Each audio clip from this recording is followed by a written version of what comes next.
jedan svakako iz samog vrha srpskog čestitstva druge polovine 20.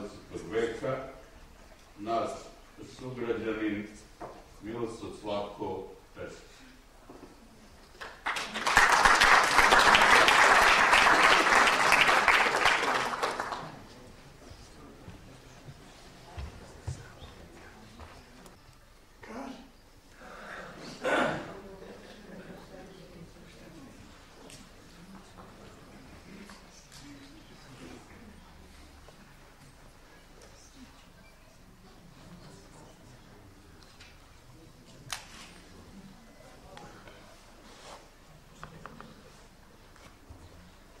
Otče naš, tako si visoko na nebesima, da ne dopire ni molitva, ni oko. Ako te i u prahu ima, neka je sveto ime Tvoje blagorodno, jedinosušno, što krepi i vida uboje u vreme opako i bezdušno.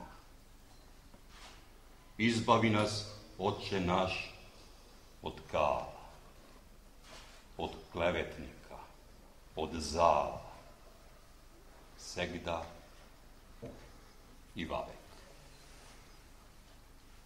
Dostojnim učini nam vek i pomiluj, Otče naš, segda, kako negda, kao što znaš.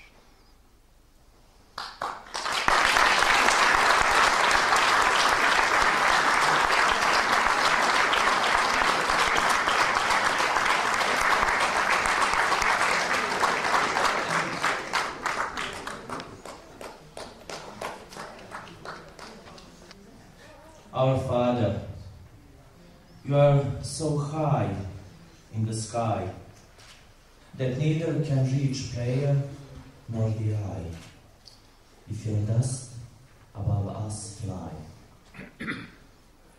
Holy, let it be thy name, noble and single dry, that recover and remedy flame of solace and evil time. Save us, our Father, from the mud, from the famous and from death, always and forever. Make us worthy, our Father, of our ears, and merciful be thou, like ever, like only you know. Prepevao Ljubomir Zlatanović.